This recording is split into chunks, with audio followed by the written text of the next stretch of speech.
भाभी के साथ संभोग कैसे किया जाए, हमेशा दिमाग में यही चलता था। बस जरूरत थी तो एक मौके की। भैया की शादी हुई थी, घर में खुशी का माहौल था। मेरा भी कॉलेज खत्म हो गया था। मैं बचपन से ही शर्मिला स्वभाव का था। किसी लड़की से दोस्ती तो छोड़िए, मेरी कभी बात भी नहीं होती थी।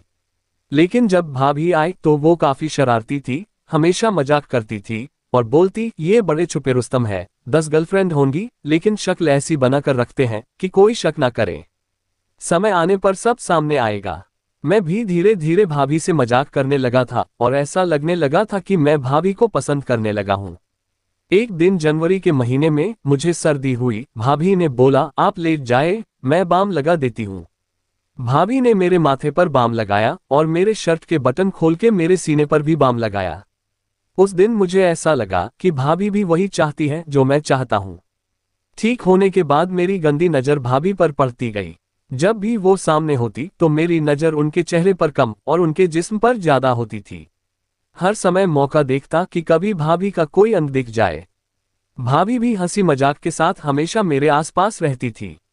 एक दिन छत के कमरे में मैं सो रहा था, लाइट चली गई थी। भाभी मेरे लिए पानी लेके ऊपर आ गई। मैंने भी मौका देखा और भाभी का हाथ पकड़कर अपनी ओर जोर से खींचा।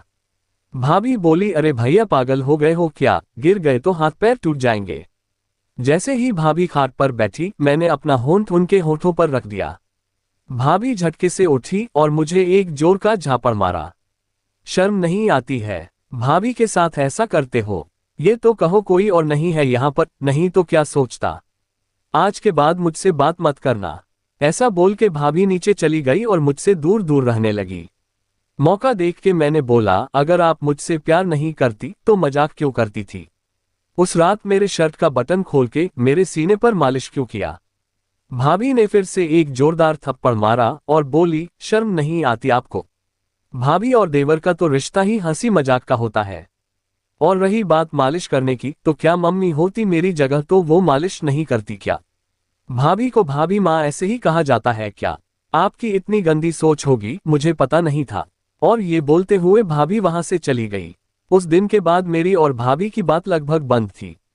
तभी दूसरे कॉलेज में एडमिशन लिया और मैंने सोचा कि इस बार लड़के हो या लड़की सबसे बराबर बात करेंगे। लड़कियां मिली, हमारी बात भी होने लगी, लेकिन मेरी नजर ऐसी थी कि जब कोई लड़की पास से गुजरे तो मेरी नजर उनके ब्रेस्ट पर रहती थी। लड़कियों को चेहरे से कम और उनके फिगर से ज्यादा पहचानने लगा था। मन में प्रत्येक लड़की के लिए सिर्फ एक ही विचार था, वो ये कि कैसे भी कोई भी मिल जाए और मैं उसके साथ कुछ कर लूं। लेकिन कर कुछ नहीं पाया। गर्मी में मेरी भांजी घर आई, जिसकी उम्र महज 11 साल थी। वो आते ही मुझसे लिपट गई और बोली, मामा ये दिलाओ, मामा वो दिलाओ। मैं दिला देता। एक दिन आके वो मेरे गोद में बैठ गई और मेरे मन में उसके लिए भी बुरे ख्याल आने लगे। मुझे बहुत आत्मग्लानि हुई, समझ नहीं आया कि ये सब क्यों हो रहा है। जब भी वो मासूम मेरे पास आती, मेरे मामा करके मैं वहां से हट जाता। काफी परेशानी के बाद मैं डॉक्टर के पास गया और सारी बात सामने रखी। उन्होंने मुझे एक अच्छे साइकोलॉजिस्ट के पास जाने की सलाह दी। मैंने उनकी बात मानी और उनके पास गया। साइकोलॉजिस्ट ने पूरे 2 घंटे पास बैठा के एक एक बात को पूछी।